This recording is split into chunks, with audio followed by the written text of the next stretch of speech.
Barishal board 2025 সালের SSC গণিত সৃজনশীল অঙ্কের গ বিভাগ পরিসংখ্যান থেকে 11 নম্বর অঙ্কে সকল শিক্ষার্থী বন্ধুকে স্বাগতম জানাচ্ছি।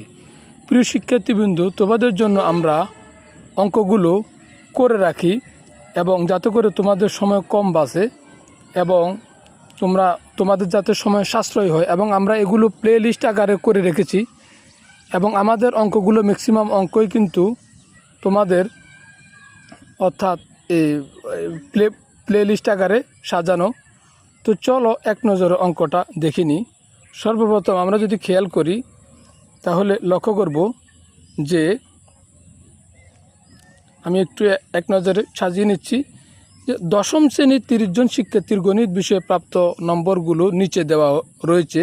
এখানে যে নম্বরগুলো রয়েছে সেগুলো 30 জন ছাত্রের গণিতের নাম্বার, এবং এটা দেওয়ার পরে তারা কয়ের মধ্যে লিখেছে সংখ্যাগুলোর মধ্যক নির্ণয় করো। এই যে মার্ক করা অংশের মধ্যে যে সংখ্যাগুলো রয়েছে সেই সংখ্যাগুলোর মধ্যক নির্ণয় করো।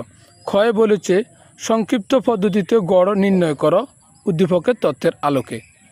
এরপরে গয়ে বলেছে অজীব রেখা আঁকো।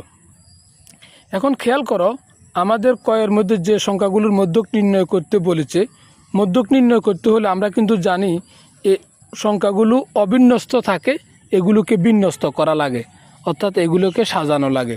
তো আমরা যদি এগুলোকে সাজিয়ে দিই তাহলে লক্ষ্য করো প্রদত্ত উপত্যের মানের ঊর্ধ্বক্রম অনুসারে সাজিয়ে পাই।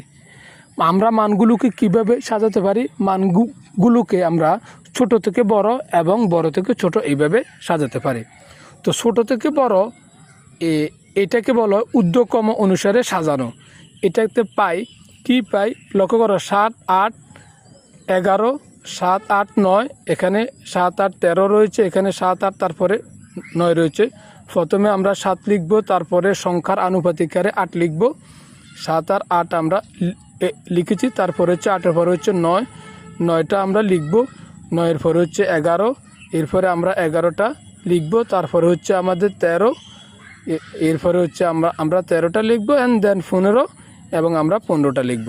এভাবে করে আমরা সাজাবো। সাজানোর পরে আমাদেরকে মধ্যক নির্ণয় করতে বলেছে। খেয়াল করো মধ্যক। তো মধ্যক নির্ণয়ের দুইটি সূত্র রয়েছে, একটি হচ্ছে জোড়ের আর একটি হচ্ছে বিজোড়ের। তো আমরা যদি এখানে সংখ্যাগুলো খেয়াল করি, এখানে কয়টা সংখ্যা রয়েছে? সংখ্যা রয়েছে 1,